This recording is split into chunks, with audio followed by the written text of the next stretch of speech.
Saint Peter స్కూల్లో అయ్యప్ప వేషధారంలో ఉన్నటువంటి స్వాములని exam రాయనియట్లేదన్న విషయం మాకు తెలిసింది. నిమిషాల మీద మా సెయింట్ పీటర్ స్కూల్కి రావడం జరిగింది. ఏంటంటే ఇక్కడ ఉన్నటువంటి మహేష్ స్వామి వాళ్ళ కొడుకు, వాళ్ళ అన్న కొడుకు, ఇంకా మిగతా ఇద్దరు ఉన్నారు, వాళ్ళ స్వాముల కొడుకులు కూడా ఉన్నారు. ఈరోజు ఎగ్జామ్స్ ఉన్నాయి, ఎగ్జామ్స్ రాయనియట్లేదు అని చెప్పేసి చెప్తున్నారు. ఎందుకు ఎగ్జామ్స్ రాయట్లేదు అని చెప్పి మేము ప్రిన్సిపల్ మేడం గారిని అడిగాము.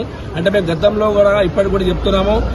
గతంలో ఒక 2 years బ్యాక్ ఒకసారి జరిగితే మేము వచ్చినాం, అప్పటికప్పుడు అయిపోయిందని చెప్పి నామమాత్రంగా చెప్పింది. ఆ రోజు తర్వాత మళ్ళీ ఈ రోజు మళ్ళీ పునరావృతం అయింది. వచ్చినాక మేడం అడిగాము, ఏం మేడం ఏం సంగతి అంటే, మీరు అలాంటి స్కూళ్ళలోనే వేసుకోండి, బొట్టు పెట్టుకున్న స్కూళ్ళలోనే వేసుకోండి అని చెప్పి మేడం గారు సమాధానం ఇవ్వడం జరిగింది. ఆ మేడం మేము అడిగింది ఒకటే మాట, మేడం గారు మీరు ఇలాంటి వాళ్ళనే మీరు చేర్చుకుంటుంటే మీరు ఒక కాలం మెన్షన్ చేయండి. కాలం మెన్షన్ చేసి బొట్టు పెట్టుకున్న వాళ్ళు, అయ్యప్ప మాల వేసేవాళ్ళు, దుర్గామాత మాల వేసేవాళ్ళు, ఇలాంటి వాళ్ళు ఎవ్వరు కూడా, అయ్యప్ప ఆంజనేయ మాల వేసేవాళ్ళు ఎవ్వరు కూడా మా స్కూల్లో జాయిన్ కావద్దని చెప్పి ఒక కాలం పెట్టండి. అలాంటప్పుడు మేము జాయిన్ కావాలా వద్దా మేము నిర్ణయం తీసుకుంటామని చెప్పి అడగడం జరిగింది. అలాంటప్పుడు ఈ రోజు పిల్లలు ఆల్రెడీ ఇప్పుడు మహేష్ గారు చెప్పినట్టుగా వాళ్లకు డ్రెస్ కూడా వేయొద్దు. ఇప్పటిదాకా డ్రెస్ వేశారు.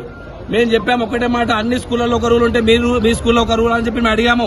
ఆదివారం నాడు మీ స్కూల్లో ప్రేయర్స్ ఎందుకు అవుతున్నాయి, మిగతా అసలు మాట్లాడాలనుకుంటే చాలా ఉన్నాయి. అయినా కూడా మేము ఎవరి వారికి వదిలిపెట్టినాం. అయ్యప్ప దీక్ష అనేది పవిత్రమైన దీక్ష. 41 రోజు మీకు యూనిఫామ్ వేసుకోకపోతే ఏమైతుంది? యూనిఫామ్ వేసుకోకపోతే స్టూడెంట్ చదవట్లేదా? నీకు స్టూడెంట్ చదువుతుండా లేదా, సిస్టమేటిక్ గా ఉన్నాడా లేదా?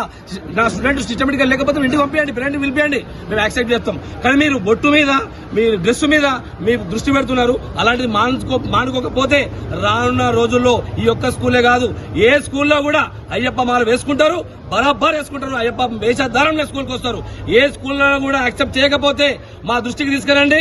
అయ్యప్పలం కాదు, అయ్యప్పలకు సహకరిస్తానికి మేము అందరం ఉంటాం, సనాతన ధర్మాన్ని కాపాడుతాం, మేము వెంబడి ఉంటాం. కావున రానున్న రోజుల్లో ఏ స్కూల్లో కూడా యాక్సెప్ట్ చేయకపోతే పోలీస్ దృష్టికి తీసుకెళ్దాం, మా దృష్టికి తీసుకెళ్ళండి. హిందూ సనాతన ధర్మాన్ని కాపాడదాం. ఈ రోజు ఇక్కడికి వచ్చిన తర్వాత మేడం ఇప్పుడు ఏమన్నది, మమ్మల్ని క్షమించండి, సారీ, నేను తెలిసి తెలియక ఇట్లా మాట్లాడాను, ఫర్దర్ ఇంకెప్పుడు ఇట్లా మాట్లాడాలని చెప్పింది. కానీ ఈ రోజు యాక్సెప్ట్ చేసిన విషయాన్ని మేడం గారు లిఖితపూర్వకంగా ఇవ్వమని చెప్పి సీఏ ద్వారా కోరాం. సీఏ గారు కూడా యాక్సెప్ట్ చేశారు. లిఖితపూర్వకంగా ఈ రోజు సాయంత్రం లోపల మీకు ఇస్తారని చెప్పారు. రానున్న రోజుల్లో రేపటి నుంచి స్కూల్ డ్రెస్ లో రారు, 41 రోజు మాత్రమే అమానదారులు వస్తారు. యాక్సెప్ట్ చేయాల్సిందే. మేడం కూడా సారీ చెప్పారు, యాక్సెప్ట్ చేశారు.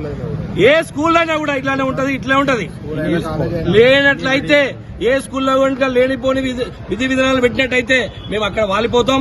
హిందూ సనాతన ధర్మాన్ని కాపాడడానికి ఎక్కడైనా క్షణాల మీద వాలిపోతామని చెప్పి తెలియజేస్తున్నాం. ఈ స్కూల్ ఈ రోజు ఒక్కరోజు అనుకుంటున్నారు, రానున్న రోజుల్లో ఇంకెప్పటికైనా ఇలాంటి విషయాలు జరగొద్దని చెప్పి మేము తెలియజేస్తున్నాం.